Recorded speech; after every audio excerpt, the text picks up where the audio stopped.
bienvenue pour cette nouvelle critique. Aujourd'hui, on va faire un format un petit peu différent, enfin, en tout cas tout le mois d'août.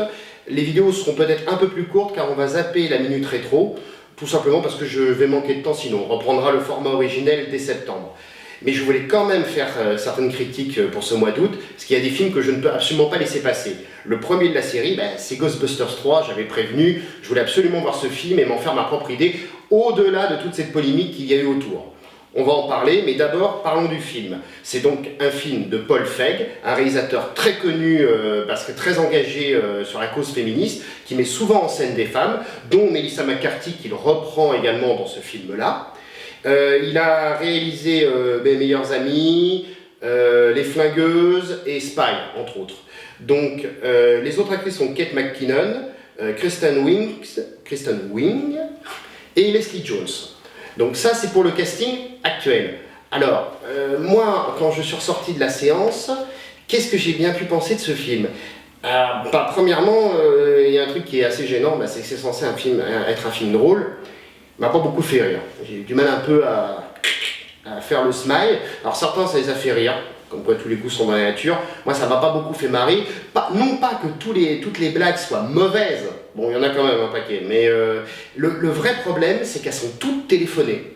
C'est-à-dire qu'on les voit... Enfin, moi, personnellement, je les ai toutes vues arriver. Et ça, franchement, c'est un problème. C'est gênant, dans la mesure où...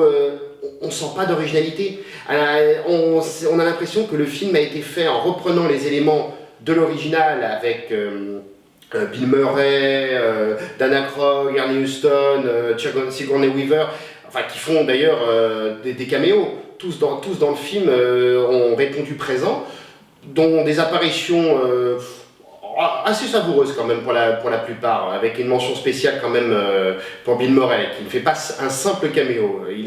À la rigueur, lui, c'est une séquence qu'on peut considérer comme drôle. Mais sinon, le reste du film, c'est pas très emballant.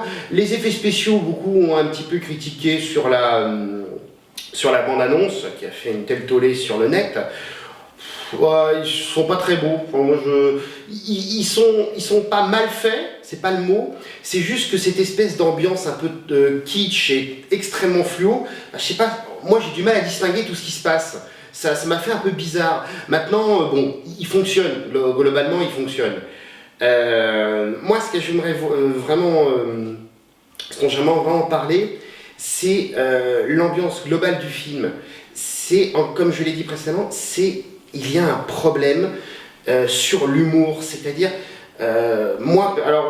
l'actrice principale, Kristen Wiig, franchement, c'est un copier-coller de Jennifer Aniston.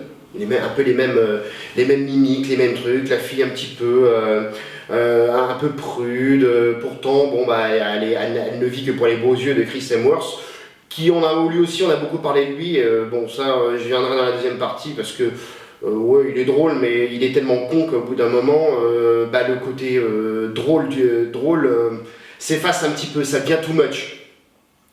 Melissa McCarthy, j'ai jamais vraiment aimé son style d'humour. Bon, après, selon les goûts, disons qu'elle reste égale à elle-même, c'est un peu la gouailleuse, grande gueule, qui veut toujours un peu s'imposer comme ça. Et bon, alors...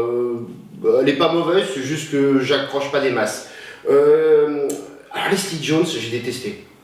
Je suis désolé, on va me traiter de raciste. Non, ça n'a rien à voir. C'est juste qu'elle passe le film à hurler, c'est quasiment son système de gag pendant tout le film. Et pour une fois ou deux où j'ai trouvé marrant, la plupart du temps, elle me cassait les tympans, vraiment, pour pas dire autre chose. Mais vraiment non, elle, j'ai trouvé imbuvable. Et c'est marrant, c'est Kate McKinnon, c'est ça, la blonde un peu barrée du film, que j'avais vraiment dans le collimateur quand je voyais les affiches, parce que je trouvais qu'elle posait. Enfin, toutes les actrices posaient, je déteste la pose, parce que ça fait toujours du m'as-tu vu un peu sur les affiches. Mais elle, j'avais l'impression, je me suis dit, oh là là, toi, ça va pas passer, c'est pas possible, ça faisait trop, vraiment too much. Et curieusement, c'est celle que j'ai le mieux aimée, vraiment. Tout simplement parce que, c'est marrant, elle a toujours à la fois un métro d'avance sur les autres, parce que c'est quasiment le Q de l'équipe, c'est elle qui invente tous les gadgets, et toujours un métro de retard, parce qu'on a l'impression qu'elle est jamais totalement là. Elle est vraiment déphasée par rapport au reste de l'équipe, Et d'une certaine manière, bah, ça fonctionne mieux. Elle fonctionne indépendamment du reste. Et j'ai trouvé que c'était, bah, pour le coup, c'est elle qui me plaisait le plus. Donc comme quoi, on peut se gourer. Bah, le scénario, bah, c'est un copier-coller. Voilà. On refait Star Wars 7. C'est un magnifique copier-coller de l'original, hormis les caméos et comme je dis, et les allusions qui veulent faire genre, vous voyez, c'est un nouveau départ. Ouais, bon, c'est un nouveau départ qui n'a aucune idée nouvelle.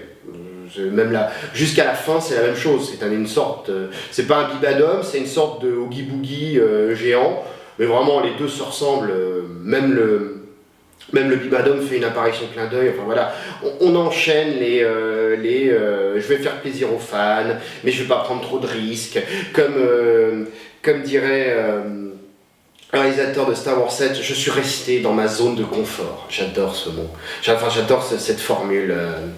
Je reste dans une zone de confort. Enfin, c'est une façon élégante de dire je voulais prendre aucun risque et j'ai rien foutu en termes d'idées. Ça, c'est super. Donc ce film n'a absolument aucune idée. L'humour, encore une fois, c'est pas qu'il est mauvais. Il est mauvais selon mes critères aux 2/3 quand même. Hein. Mais pratiquement 50% on va dire. Mais c'est surtout qu'il tombe à plat parce que on le voit, on sait qu'ils vont faire cette blague-là. Chris Hemsworth, qu'on avait vanté là-dessus, on va aller, grâce à lui, on va passer un petit peu sur le sujet de la polémique, c'est pas mal. Parce qu'au final, on se rend compte que le bellâtre du film, on avait dit qu'il était un petit peu largué, un peu bêta. Bon, il est complètement con, faut dire le mot tel qu'il est. Donc en fait, le bel homme du film est un idiot. Bon, ça commence mal. Le méchant, c'est un homme. Ouais, il est moche, lui. Donc, le mec est pas beau, donc ça colle. Il est méchant, il est pas beau. Les apparitions des seconds rôles masculins qui sont très bien. Remarque, Andy Garcia dans le rôle du maire, c'est un sale confini. Ceci dit, il joue très bien son rôle. Voilà. Le directeur de l'académie du personnage de Kirsten Wing, j'ai du mal un petit peu, joué par Charles Dance, qui joue super bien. Alors quand vous mélangez le tout, bah oui, alors c'est vraiment un film féministe pour le coup. Il y a un côté charge tout de même. Mais évidemment, le problème c'est que si on accuse les gens qui vont dire j'aime pas le film de misogynie, ce qui n'est pas vrai, au final, pas pour la majorité en tout cas. La vérité c'est que si le film est pas bon, il est pas bon, je vais pas vous dire que je l'aime pour vous faire plaisir, enfin c'est incroyable. Donc si vous faites tactique misogynie, bah, ça marche dans les deux sens. Hein. Moi un film où on file que des rôles soit à la ramasse, soit un peu idiot, soit étriqué à des hommes, bah, je peux vous accuser de misandrie. Ça marche totalement dans les deux sens. Moi, ça m'intéressait. Enfin, j'aime bien suivre ce genre de polémique parce que ça me donne envie d'aller me faire ma propre idée. Mais ça m'intéresse pas dans ce genre de film, du moins pas en premier. Ce qui m'intéresse, c'est écoutez, vous avez mis des femmes. Est-ce que au moins votre choix est justifié? Est-ce que au moins ça a fait fonctionner le métrage? Pour moi, ça n'a rien changé. On aurait pu faire une équipe avec une actrice, un binôme, 3 hommes, 1 femme, 2 hommes, 2 femmes. On aurait pu faire d'autres combinaisons. Voilà, il aurait fallu juste voir si scénaristiquement ça se justifiait. Là, j'ai l'impression que c'est toujours un peu la même logique.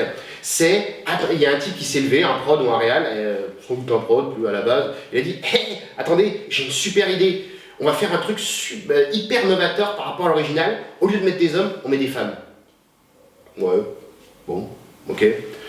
Moi, ce qui me dérange le plus dans ce genre de logique, c'est pas le résultat, c'est que quand on a cette démarche psychologique de juste dire « je suis sûr que c'est ça qui va tout changer », en règle générale, vous avez passé le film à essayer justement de faire valoir cet argument plus pour la cause que fondamentalement parce que c'est intéressant au niveau scénaristique. C'est comme pour les 4 Fantastiques, quand vous aviez fait le demi-frère et la demi-sœur, elle est blanche, lui il est noir, ça n'a absolument aucune utilité. Et je voyais pas pourquoi. On n'est pas raciste parce qu'on se dit le frère est noir. Personnellement, je m'en fous. Mais ça n'avait aucune utilité. Laisser le casting de base, ça évitera des explications superflues. Lui, c'est mon demi-frère, c'est ma demi-sœur. Ça évitera une polémique qui n'avait pas lieu d'être.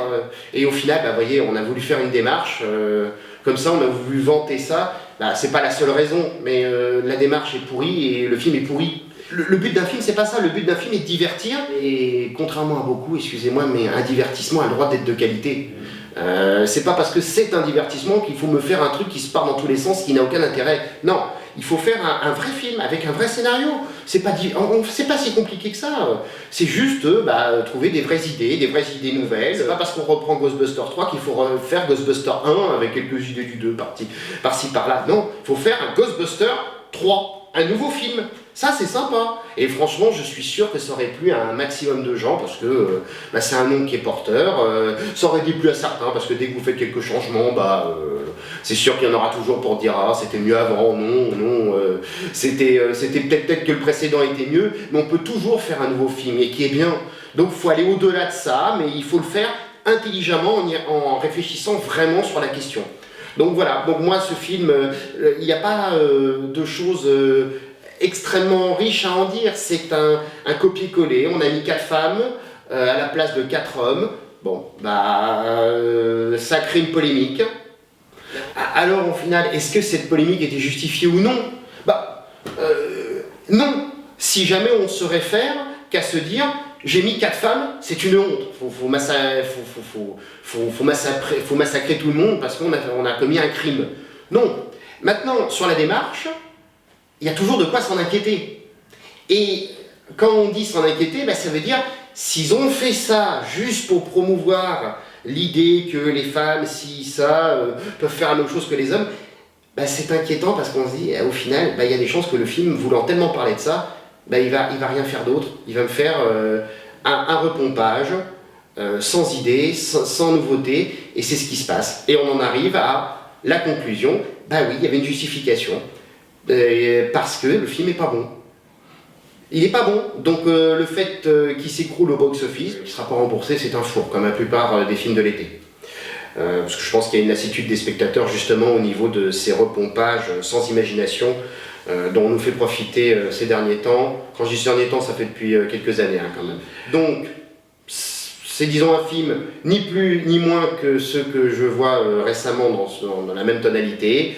Les 4 actrices, ce que j'ai dit, à part Leslie Jones, que là vraiment c'est insupportable, les 2 autres font le job, et la quatrième pour le coup m'a été une surprise pour moi. Sinon globalement le film, laissez tomber, voyez-le en vidéo, faites-vous-en votre propre idée, mais allez dans une salle de cinéma pour ça, je sais pas, à moins que vous ayez 1h50 à perdre, sinon laissez tomber. Voilà, et bien écoutez, je vous remercie, et je vous dis à très bientôt. Au revoir.